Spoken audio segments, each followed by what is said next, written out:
अल्लाह के वास्ते अमीर बनो, अमीर। जरा जोर से, तुम गरीब नको बनो। गरीब बने तो दो ही कामा कर सकते, नमाज पढ़ना, रोजा रखना। गरीब तीसरा काम नहीं कर सकता।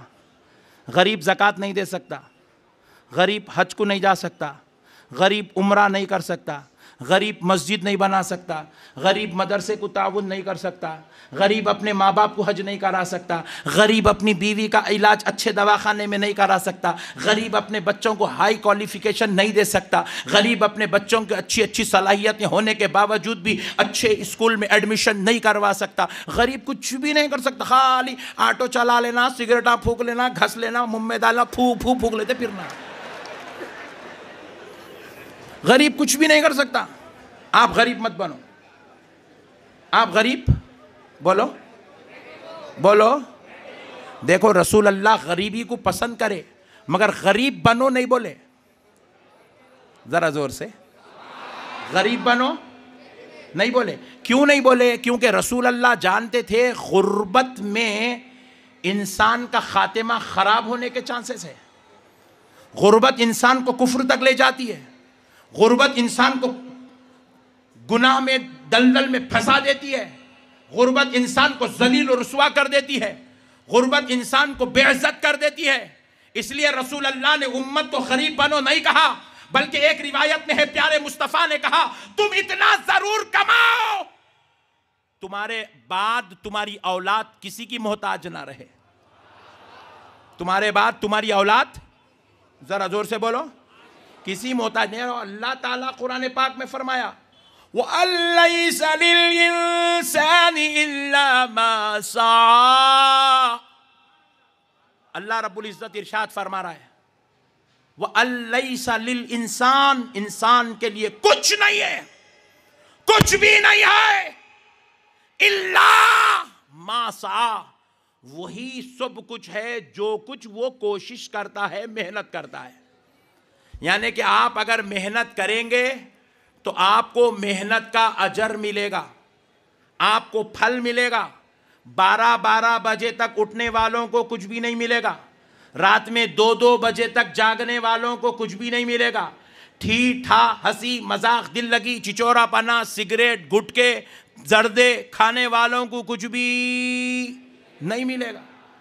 मेहनत करने वालों के लिए दुनिया है, और हमारे पास मेहनत करने वाले बहुत कम हो गए। चबूतरों पे बैठने वाले बहुत मिलेंगे, होटलों में टाइम पास करने वाले बहुत मिलेंगे, आवारगी करने वाले बहुत मिलेंगे, लेकिन खिदमत करने वाले, मेहनत करने वाले, कोशिश करने वाले, आगे बढ़ने वाले, आगे बढ़ के अच्छी माँ बाप की खिदमत करने वाले, हज करने वाले, उम्रा करने वाले, ज़कात देने वाले, सदक़ात देने वाले, कौम की खिदमत करने वाले, मस्जिदें बनाने वाले, मदरसे चलाने वाले, अपने ज़ाती मसरफ से उम्मत की खिदमत करने वाले बहुत कम मिलेंगे। क्योंकि हमारे अंदर मेहनत का जज्बा ख़त्म हो गया, हमारे अंदर कोशिशें करने का जज्बा ख़त्म हो गया। आज हम ज़िल्लत और रुसवाई के दरवाजे पर पड़े हैं। गरीबी हमारा मुकद्दर बन चुकी है, मुफलिसी मोहताजी हमारे कदम चूम रही है। इसकी वजह से हम दुनिया के अंदर जलील व खार, शर्मिंदा, शर्मसार हो रहे हैं। खुदा राय मेरे प्यारे भाइयों, अल्लाह और उसके रसूल का वास्ता, ये गरीबी को तोड़ो, आगे बढ़ो, मेहनत करो, कोशिशें करो, पैसा कमाओ, दुनिया में अच्छी जिंदगी गुजारो, माँ बाप को अच्छे प्राइवेट हॉस्पिटल में इलाज कराओ, अच्छे से अच्छे डॉक्टर को बताओ, अपनी बीवी का इलाज अच्छे दवाखाने में कराओ, अपनी औलाद को अच्छे स्कूल में पढ़ाओ, जिंदगी में एक बार ही सही हज करो, अपनी बीवी अपने बच्चों को हज कराओ, उम्रा करो, अपने माँ बाप को उम्रा कराओ। अरे अच्छे बनो मेरे भाई, कमजोर कम ज़र्फ मत बनो, नादान मत बनो, आगे बढ़ो। तुम मुसलमान हो, तुम रहमतुल लिल आलमीन की उम्मत हो, तुम नादानियां करने, बेवकूफी करने पैदा नहीं हुए, तुम कौम के इमाम बनकर तामीर उम्मत के लिए पैदा हुए हो। आगे बढ़ो नौजवानों, कोशिश करो। दुनिया तुम्हारे कदमों के नीचे है, दुनिया तुम्हारे कदमों के नीचे है। खाली तुम ताने देते रह गए, चाय वाला प्राइम मिनिस्टर बन गया, चाय वाला प्राइम मिनिस्टर बन गया, झाड़ू देने वाला चीफ मिनिस्टर बन गया, तुम ताने देने वाले बन गए। अरे उन्हें चाय बेच के, झाड़ू मार के चीफ मिनिस्टर प्राइम मिनिस्टर बन सकता है, तो तुम मुसलमान होकर, मुस्तफा के उम्मती होकर तुम एक अच्छी जिंदगी क्यों नहीं गुजार सकते हैं? क्यों नहीं गुजार सकते? क्यों मखरूज बन के जिंदगी गुजार रहे हो? क्यों यतीम, क्यों मिस्कीन बन के, यसीर बन के जिंदगी गुजार रहे हो? क्यों भिखारियों की तरह जिंदगी गुजार रहे हो? छोड़ो ये सब, आओ मुस्तफा की तालीमात पर अमल करो। तुम मुसलमान हो, अपने मुकाम को पहचानो। अरे तुम हिंदुस्तानी हो, तुम्हें मालूम होना चाहिए ये जो ताजमहल खड़ा है किसी के बाप ने नहीं बनाया, ये एक मुसलमान ने बनाया है। ये जो कुतुब मीनार खड़ा है ये किसी के अब्बा जान ने नहीं बनाया, ये एक मुसलमान ने बनाया है। ये जो चार मीनार खड़ा है किसी के बाप ने नहीं बनाया, ये मुसलमान ने बनाया है। अरे हिंदुस्तान की इज्जत और अजमत का झंडा जिस लाल किले से लहराया जाता है, वो लाल किला किसी माई का लाल ने नहीं बनाया, मेरे मुस्तफा के उम्मती ने बनाया है।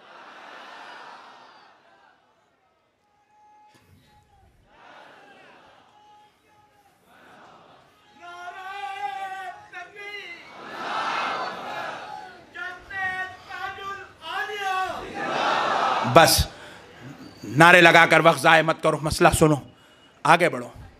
छोटे दिमाग वाले नको बनो। इतना चिल्लर दिमाग, इतना लोकल दिमाग, इतनी थर्ड क्लास सोच मुसलमानों की। दो मुसलमान जा रहे हैं ताजबाग से, मिसाल दे रहा हूं, कौन है पूछेंगे कहीं, समझाने बोल रहा हूं, कितना गिर गया आज हम।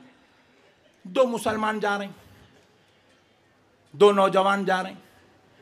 रास्ते में एक बेहतरीन आलीशान, रास्ते में एक आलीशान बेहतरीन बिल्डिंग मिली।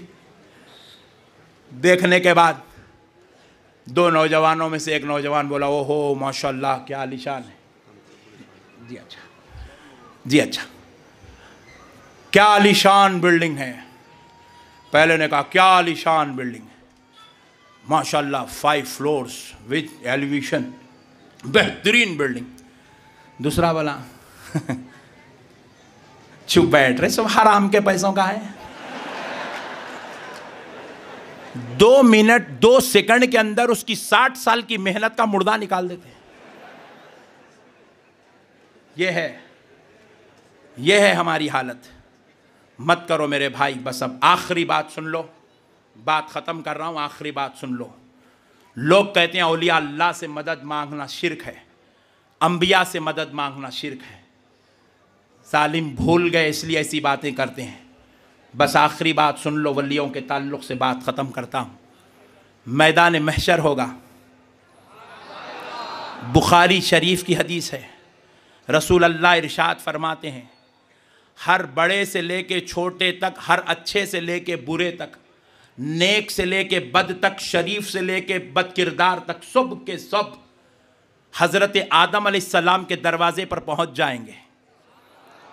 क्यों पहुँचेंगे? हदीस शरीफ की अल्फाज आका इरशाद फरमाते हैं, कज़ालिका इस्तगीसू, हज़रत आदम से मदद मांगने के लिए पहुँचेंगे। किसके लिए पहुँचेंगे बोलो ज़रा ज़ोर से। हज़रत आदम से बरोज़ महशर सब मदद मांगेंगे, इस्तिग़ासा करेंगे, आपसे दुआएं करेंगे, इल्तिजा करेंगे, आरजू करेंगे, ए अल्लाह के पैगंबर आप हमारी बख्शिश करा दीजिए, आप हमारी शफाअत करा दीजिए। जो ये उम्मतें कहेंगी इसको इस्तिग़ासा कहते हैं, नबी कहेंगे उसको शफाअत कहते हैं। उम्मत मदद मांगेगी। अच्छा ये नहीं खाली ताजुल औलिया के दीवाने होंगे, इसमें गम्मत की बात तो ये बाजू वाले भी होंगे। आएंगे हज़रत आदम अलैहिस्सलाम के दरबार में, कज़ालिका इस्तगीसू सुम्मा बि आदम, हज़रत आदम से मदद मांगेंगे। हज़रत आदम से हज़रत आदम कहेंगे इज़हबू इला खैरी, तो मसला ख़त्म नहीं होगा। हज़रत इब्राहीम के पास आएंगे, उनसे कहेंगे कज़ालिका इस्तगीसू बि इब्राहीम, हज़रत इब्राहीम से मदद मांगेंगे। हज़रत इब्राहीम कहेंगे जाओ किसी और के पास। ऐसे कहते हुए एक एक रसूल के दरबार में सारे के सारे अव्वल से लेके आखिर तक, अच्छे से लेके बुरे तक, नेक से लेके बद तक, सब के सब मदद मांगेंगे। ये बुखारी शरीफ के अल्फाज है, बुखारी की हदीस है।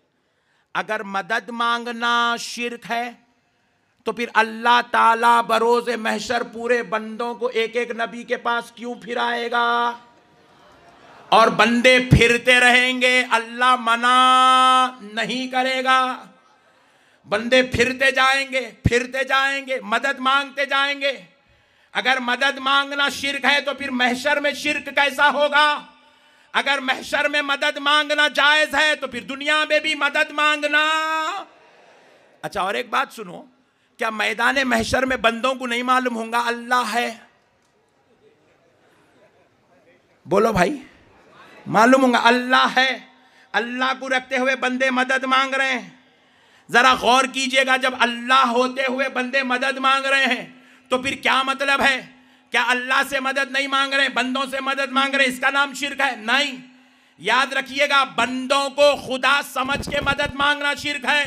वहां पर सब मदद मांगेंगे, हजरत आदम को खुदा समझ के नहीं, खुदा का महबूब समझ के मदद मांगेंगे। फिर अल्लाह होगा तो अल्लाह को अल्लाह समझ के मदद मांगना और बंदों को बंदा समझ के मदद मांगना, इसमें कोई खराबी नहीं है, ये जायज है। अगर दुनिया में भी कोई गुलाम ताजुल औलिया को अल्लाह का वली समझ के मदद मांगता है तो इसमें कोई शिर्क की बात नहीं है। ये ताजुल औलिया का हक है। इनको अल्लाह ने नागपुर की जमीन पर बिठाया ही इसलिए है कि मेरे ताज जो जो तेरे पास आते जाए तू उनकी झोलियां भर के बेचता चला जा। वमा अलैना इल्लल बलाग वल्हम्दुलिल्लाहि रब्बिल आलमीन।